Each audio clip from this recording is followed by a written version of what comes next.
अरे सुनो, सेठ धनीराम आया है, लाओ जो पैसे रखे हैं उसे दे दो। थोड़े से तो रुपए ही है, दे दूं तो कंबल कहाँ से आएगा? सर्दियाँ शुरू हो गई हैं। माघ पूस की रात खेत में कैसे कटेगी? तुम सेठ से कह दो फसल पर रुपया देंगे, अब भी नहीं। सुरेश थोड़ी देर तक चुपचाप खड़ा रहा और अपने मन में सोचता रहा। जाड़ा सर पर आ गया है, बिना कंबल के जाड़े की रात कटेगी नहीं, लेकिन बिना पैसे लिए सेठ यहाँ से जाएगा नहीं। रोशनी पैसे दे दो, सेठ मानेगा नहीं, किसी तरह पीछा तो छूटे, कंबल के लिए कोई और इंतजाम कर लेंगे। लाओ रोशनी अब जल्दी करो, सेठ मानेगा नहीं। कर चुके दूसरा इंतजाम, जरा मैं भी तो सुनो। कौन सा दूसरा इंतजाम कर लोगे? न जाने सेठ का कितना रुपए बाकी है, जो किसी तरह अदा ही नहीं होता। मैं कहती हूँ तुम खेती क्यों नहीं छोड़ देते, मर मर के काम करो, पैदावार हो तो कर्ज अदा करो। ऐसी खेती से बाज आए मैं रुपए ना दूंगी। तभी पीछे से सेठ धनीराम की आवाज आती है। अरे ला सुरेश, जल्दी कर, इतना वक्त नहीं है मेरे पास। तू कर्ज अदा करता है कि नहीं? कंबल के लिए कोई और इंतजाम कर लेंगे। लाओ रोशनी जल्दी करो, सेठ मानेगा नहीं। हाँ ठीक है, देती हूँ। रोशनी ने जो पैसे कंबल के लिए बचाए थे वो लाकर सुरेश को देते हुए बोली। ना जाने यह सेठ से पीछा कब छूटेगा। तुम अब की खेती छोड़ दो, मजदूरी में रोटी तो खाने को मिलेगी, किसी की धौंस ना रहेगी। अच्छी खेती है, मजदूरी करके लाओ, वह भी सब कर्ज में झोंक दो। सुरेश ने रुपए लिए और बाहर चला गया।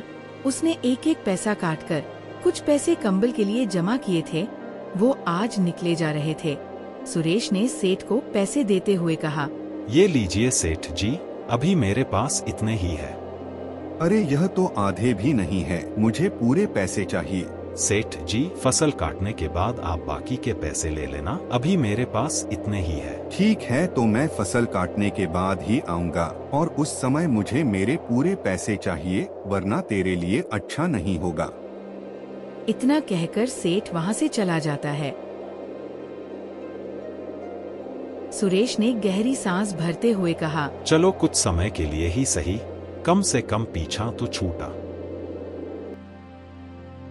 सुरेश एक गरीब परिवार से था जो खेती करके अपना जीवन निर्वाह करता था। सुरेश ने खेती करने के लिए सेठ धनीराम से कुछ पैसे कर्ज के रूप में लिए थे, लेकिन लालची सेठ ने कर्ज पर ज्यादा ब्याज लगाकर कर्ज की कीमत दोगुना कर दी थी, जिसे भरते भरते सुरेश को ठंड में भी पसीने छूट रहे थे। जैसे जैसे समय बीतते जा रहा था, रामपुर गांव में ठंड का आगमन शुरू हो रहा था। एक बार फिर से रामपुर गांव में ठंड ने दस्तक दे दी थी। इसी गांव में एक कमला काकी भी रहती थी। उसके परिवार में कोई भी नहीं था। वो अकेले ही गांव से गोबर इकट्ठा करके और उसके उपले बनाकर गांव गांव में बेचा करती थी। उसी से उसका गुजारा चलता था। हे भगवान, आज तो बहुत ठंड लग रही है। हे भगवान, इतनी ठंड में मैं काम कैसे करूं? ठंड से ठिठुरते हुए कमला काकी गांव तक पहुंच गई। मेरे हाथों के बने उपले ले लो, एक उपले में पूरा खाना बनेगा। ले लो रे उपले ले लो, मेरे हाथों के बने उपले ले लो। आज तो कोई उपले लेने ही नहीं आ रहा। ठंड भी बहुत लग रही है, लगता है आज खाली हाथ ही घर लौटना पड़ेगा। मगर लौटूं कैसे? घर में खाने को कुछ नहीं है। उपले बिके तो कुछ पैसे आए, बिना पैसे खाना कहाँ से आए? अरे काकी रुको जरा, मुझे भी अपने भारी भरकम उपले देती जाओ। हे भगवान, बाहर तो बहुत ठंड है, काकी जरा जल्दी कर दो। हाँ बेटा, अभी करती हूँ। यह लो अपने उपले। काकी पैसे कल ले लेना, अभी मेरे पास छुट्टे नहीं है। बेटा पैसों की ही तो जरूरत है, कुछ भी दे दो।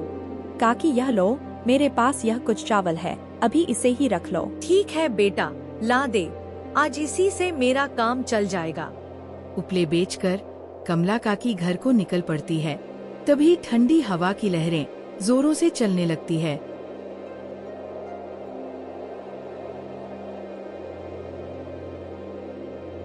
हे भगवान, बहुत ठंड लग रही है, बस किसी तरह घर पहुंच जाऊं तो कंबल ओढ़कर शरीर को गर्म कर लूंगी। बुढ़ापे में अब यह ठंड बर्दाश्त नहीं होती। हे ठंड, तू ही कुछ रहम खा इस बुढ़िया पर। ठंड से ठिठुरती हुई कमला काकी घर पहुंच जाती है। और कंबल से अपने शरीर को ढककर आग के पास बैठ जाती है। हे भगवान, कुछ तो राहत मिली ठंड से। आज तो ऐसे लग रहा था मानो बस प्राण निकलने ही वाले हैं। थोड़ा आग और ताप लेती हूँ, इसके बाद वह चावल पका लूंगी। ठंड का कहर इस तरह उमड़ रहा था कि गांव वाले अब ठंड से परेशान हो गए। देखते ही देखते ठंड ने अपना विशाल रूप ले लिया। अंधेरी रात में कड़कती बिजली के साथ जोरदार बारिश हो गई।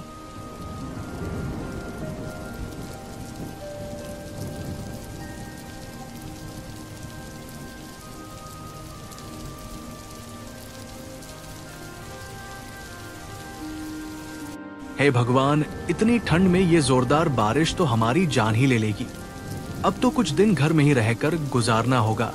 बाहर तो सर्द हवाओं का पहरा है।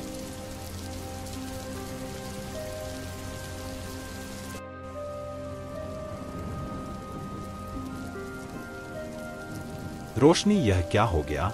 इतनी ठंड में यह जोरदार बारिश भी होने लगी। अगर यह बारिश ऐसे ही होती रही तो मेरी फसलें खराब हो जाएगी। बड़ी मुश्किल से इतनी ठंड में फसल तैयार की है।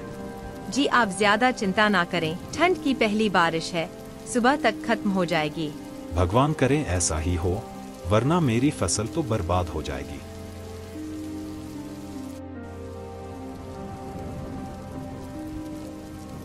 रोशनी, ठंड बहुत बढ़ गई है, जरा कुछ कंबल हो तो निकाल लो। अब कंबल कहाँ से लाऊं? जो कंबल के पैसे बचा रखे थे वह तो सेठ धनीराम ले गया। अब घर में ओढ़ने के लिए बस एक फटी चादर है जिसे मैंने बच्चों को उड़ा दिया है। अब घर में कोई कंबल नहीं है। हे भगवान, यह कैसे दिन देखने पड़ रहे हैं। इतनी कड़कती ठंड में ओढ़ने के लिए एक कंबल तक नहीं है। एक काम करो रोशनी, जरा अंगीठी जला दो, थोड़ी गर्माहट तो मिले इस ठंड में। रोशनी ने अंगीठी जलाई और सबने बैठकर आग की गर्माहट ली। पूरी रात बारिश होती रही। बारिश ने तो ठंड में तापमान बिल्कुल ही गिरा दिया। लगातार 3 दिन तक बारिश होती रही। बारिश ने रुकने का नाम नहीं लिया। 3 दिन बाद बारिश रुकी। तब लोगों ने अपने खेत में जाकर देखा। सुरेश की खेत की सारी फसल खराब हो चुकी थी। हे भगवान, यह क्या हो गया? मेरी फसल बर्बाद हो गई। अब इतनी कड़कती ठंड में हम क्या करेंगे? एक फसल ही तो हमारा सहारा थी, वह भी बर्बाद हो गई। परसों सेठ भी अपना पैसा लेने आएगा और अब तो मेरे पास कंबल खरीदने तक के पैसे नहीं है। हे भगवान, इस भरी ठंड में हमारी सर्दी भरी रातें कैसे कटेगी? सुरेश घर पहुंचा। रोशनी, तुमने अंगीठी जलाई है क्या? आज ठंड के साथ तेज हवा भी चल रही है। जी मैंने जला रखी है। बच्चों का ठंड से हाल बेहाल है।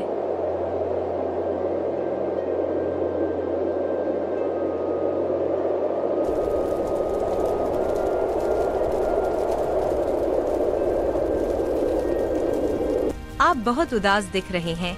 क्या बात है? सब ठीक तो है ना? क्या बताऊं रोशनी, सारी फसल बर्बाद हो गई। कुछ भी नहीं बचा रोशनी, हम बर्बाद हो गए। मैंने आपको कहा था पैसे ना दीजिए सेठ को। अब इतनी ठंडी में बिना कंबल की रात कैसे कटेगी? एक तो यह खिड़की भी टूटी है। ठंडी ठंडी हवा घर में घुस रही है। बच्चे भी ठंड से ठिठुर रहे हैं। बस एक इस अंगीठी का ही सहारा है।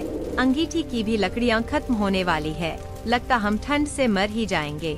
चिंता मत करो रोशनी, मैं अभी जाकर जंगल से कुछ लकड़ियाँ ले आता हूँ। नहीं, जंगल मत जाइए, बाहर ठंड बहुत बढ़ गई है।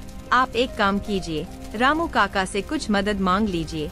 कुछ लकड़ियाँ उनके घर से ले आए। रामू काका सबकी मदद करते हैं, हमारी भी जरूर करेंगे। ठीक है रोशनी, मैं अभी रामू काका के घर से लकड़ियाँ लेकर आता हूँ। कम से कम रात तो कटेगी। इतना कहकर सुरेश रामू काका के घर की ओर चल पड़ता है।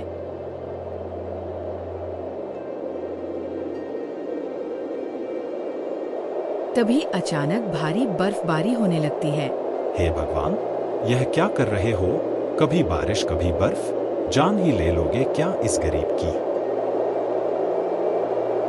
किसी तरह सुरेश रामू काका के घर पहुंचा।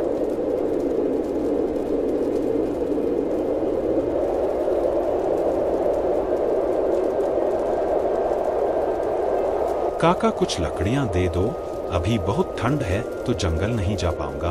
अंगीठी की राख भी ठंडी होने वाली है। हाँ ठीक है सुरेश, मेरे पास कुछ लकड़ियां हैं, अभी के लिए इसे ले जाओ, लेकिन सुबह जंगल से लकड़ियां ले आना, क्योंकि मेरे पास भी ज्यादा नहीं बची है। ठीक है काका, अभी के लिए कुछ लकड़ियां दे दो, बस किसी तरह यह रात कट जाए, सुबह जंगल से जाकर लकड़ियां ले आऊंगा। सुरेश लकड़ियां लेकर घर पहुंच जाता है। यह लो रोशनी, यह कुछ लकड़ियां है, इसे एक एक करके जलाना, पूरी रात कट जाएगी। ठंड भरी वह रात किसी तरह सुरेश रोशनी ने गुजार ली। अगली सुबह सेठ भी सुरेश के घर आ धमका। अरे सुरेश कहाँ है, बाहर आ जल्दी से, मेरे कर्ज के बाकी के पैसे दे, ठंड बहुत हो रही है, मैं ज्यादा देर रुक नहीं सकता। सुरेश निराशा भरे मन से बाहर आता है। सेठ जी, मेरी फसल बर्बाद हो गई है, मेरे पास अब एक भी पैसा नहीं बचा है। सेठ जी कुछ दिन रुक जाइए, फिर मैं कहीं से मजदूरी करके आपका कर्ज चुका दूंगा। अरे अब तेरे बहाने और नहीं चलेंगे, मुझे मेरे पैसे चाहिए, और अगर तू कर्ज के पैसे नहीं दे सकता तो अभी से तेरा घर और तेरे खेत दोनों मेरे हुए, जा अभी इस घर से निकल जा। सेठ जी रहम खाइए, इतनी ठंड में मैं बच्चों और बीवी को लेकर कहाँ जाऊंगा। एक इस झोपड़ी के सिवा कोई दूसरा मेरा ठिकाना नहीं है। सेठ जी कम से कम मेरे बच्चों पर ही रहम खाइए।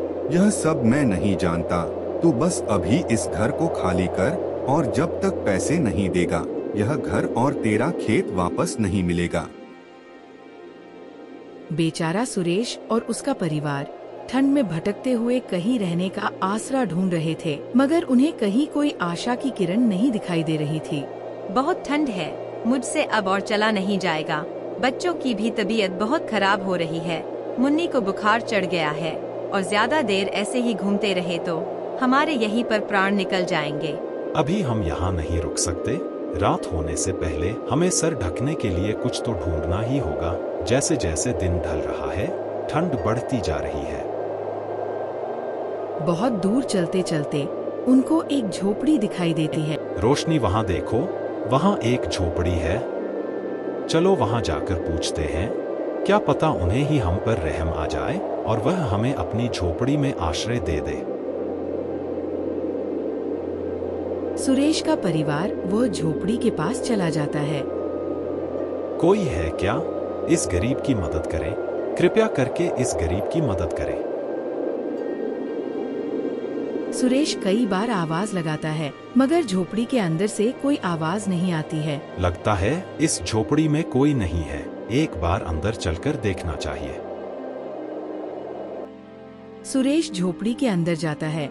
झोपड़ी में चारपाई और कुछ कपड़े रखे थे, पर वहाँ कोई दिख नहीं रहा था। हम कुछ देर इस झोपड़ी में रुक जाते हैं, शायद झोपड़ी का मालिक आए तो उसे हम अपनी परेशानी बताएंगे, क्या पता उन्हें हम पर दया आ जाए। ऐसा सोचकर वो उस झोपड़ी में रुक जाते हैं, और वहीं पर एक अंगीठी जलाकर उन्होंने बच्चों को अंगीठी के पास बैठा दिया। अंगीठी की गर्माहट से उन सभी ने चैन की सांस ली। चलो कुछ तो गर्माहट मिली, कब से ठंड में भटक रहे थे। अंगीठी की राख खत्म होने वाली है। आप एक काम कीजिए, बाहर से कुछ लकड़ियाँ ले आइए, यह अंगीठी कुछ देर में ठंडी पड़ जाएगी। तुम बच्चों का ध्यान रखना, मैं अभी लकड़ियाँ लेकर आता हूँ।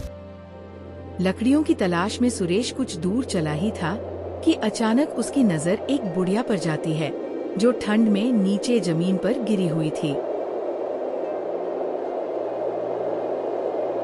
अम्मा उठो, क्या हुआ अम्मा? उठो अम्मा। लगता है ज्यादा ठंड की वजह से अम्मा ठंडी पड़ गई है और बेहोश होकर यहाँ गिर गई। सुरेश अम्मा को लेकर उस झोपड़ी में आ जाता है। यह कौन है और इन्हें क्या हुआ? पता नहीं, यह जमीन पर बेहोश पड़ी हुई थी, शायद ठंड लग गई है। इन्हें यहाँ अंगीठी के पास लेटा देता हूँ, थोड़ी गर्माहट मिले तो शायद इनकी आंखें खुले। थोड़ी देर शरीर को गर्माहट मिलने के बाद कमला काकी की आँख खुल जाती है। अरे बेटा, कौन हो तुम? मैं तो घर आ रही थी, अचानक ठंड की वजह से मैं चक्कर खाकर गिर गई। इसके बाद मुझे कुछ भी याद नहीं। अच्छा अम्मा, तो यह आपका घर है? अम्मा, मैंने जब तुम्हें बेहोश देखा तो मैं तुम्हें उठाकर झोपड़ी में ले आया। लेकिन बेटा तुम यहाँ कैसे, और तुम्हारा पूरा परिवार भी यहाँ है? सुरेश कमला काकी को अपने साथ हुई सारी घटना के बारे में बता देता है। हे भगवान, सत्यानाश हो उस जालिम सेठ का, जो इतनी तड़पती ठंड में तुम्हारे बच्चों, बीवी, सबको घर से बाहर निकाल दिया। अरे कम से कम बच्चों पर ही तरस खा लिया होता। ना जाने यह अमीर लोगों का दिल कहाँ मर गया है। बेटा एक काम कर, वह उपले रखे हैं, उसको अंगीठी में डाल दे, नहीं तो आग बुझ जाएगी।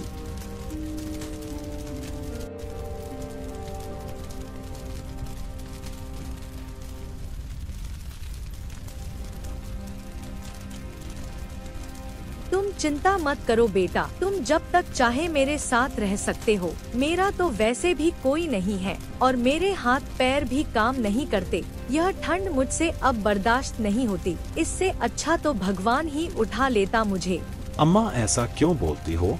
मैं हूँ ना, और रोशनी भी है। अब से हम आपका ध्यान रखेंगे। सदा खुश रहो बेटा। लगता है भगवान भी यही चाहते हैं कि तुम मेरे साथ रहो। ठंड भरी रात वो सभी मिलकर किसी तरह गुजार लेते हैं। अगली सुबह गांव में हल्की धूप निकलती है। लोग बहुत खुश होते हैं और सभी घरों के बाहर आते हैं। सभी बाहर बैठकर धूप लेते हैं। देखो अम्मा, इतने दिनों बाद आज धूप निकली है, चलो थोड़ा धूप ले लेते हैं। सभी बाहर बैठकर धूप लेते हैं। इतने दिनों बाद थोड़ा शरीर को राहत मिला है। अच्छा बेटा, मैं चलती हूँ, गांव में उपले बेचने हैं। अम्मा, आप चिंता मत करो, आज उपले में बेच आता हूँ। ठीक है बेटा, अगर तुम्हारी यही इच्छा है तो जाओ। सुरेश उपलों को लेकर गांव की ओर निकल पड़ता है और गांव गांव जाकर उपले बेचता है।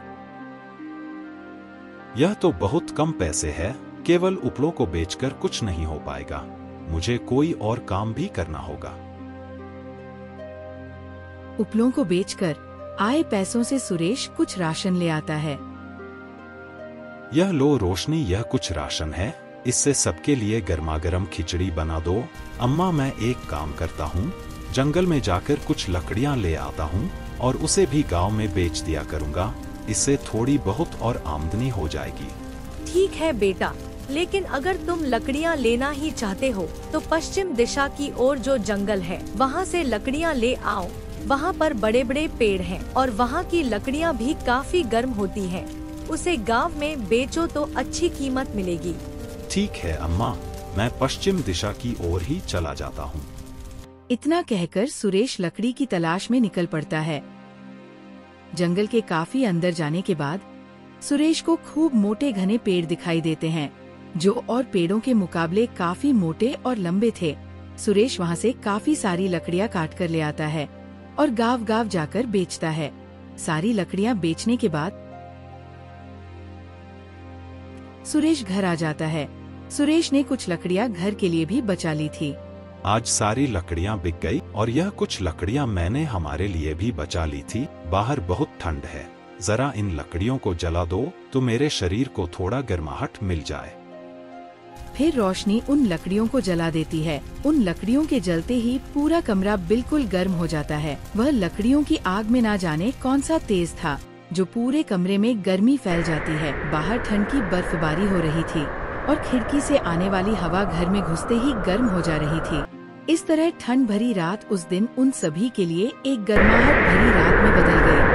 अगली सुबह फिर सुरेश लकड़ियों के लिए जंगल की ओर निकल पड़ता है। लकड़ियाँ लेकर जब सुरेश गांव पहुंचा तो सुरेश की लकड़ियाँ खरीदने के लिए लोगों की एक भीड़ सी जमा हो गई। भैया जरा मुझे भी अपनी लकड़ियाँ दे दो, तुम्हारी लकड़ियाँ तो जलने के बाद बहुत गर्माहट देती हैं। हाँ सुरेश भाई, मुझे भी यह लकड़ियाँ चाहिए। यह जलने के बाद इतनी गर्म होती हैं कि रात में कंबल की जरूरत भी नहीं पड़ती। हाँ भैया, आज से पहले मैंने इतनी गर्म लकड़ियाँ कहीं नहीं देखी। सच में तुम्हारी लकड़ियों में तो अलग ही जादू है। उस दिन सुरेश की सारी लकड़ियाँ चुटकियों में बिक जाती हैं और उसकी काफी अच्छी आमदनी होती है। राशन लेकर सुरेश घर पहुंच जाता है। इस बार राशन बहुत ज्यादा था। वह लकड़ियां बहुत अच्छी कीमतों पर बिकी है। गांव पहुंचते ही लकड़ियों की तो मानो जैसे लूट ही लग गई थी। अब हम इन लकड़ियों को बेचकर अच्छे पैसे कमा लेंगे। हाँ बेटा, यह बहुत पुरानी लकड़ियाँ हैं। बहुत समय पहले मेरे दादा परदादा उसी जंगल में रहा करते थे। वहाँ के ज्यादातर पेड़ उन्हीं की देन है। इस तरह सुरेश लकड़ियों को बेचकर काफी अच्छे पैसे कमाता है और कुछ ही समय में सुरेश सेठ धनीराम का सारा पैसा लौटा देता है और साथ ही अपना घर और खेत दोनों छुड़वा लेता है। अब सुरेश और उसका परिवार वापस अपने घर में आ गए थे। कमला काकी भी अब सुरेश के साथ ही रहा करती थी। सुरेश ने जंगल से लकड़ियां लाना बंद नहीं की। इस बार की ठंड गांव वालों पर कहर बनकर तो जरूर टूटी थी, मगर सुरेश की वजह से अब गांव वालों की सर्दियां बहुत मजे से कट रही थी।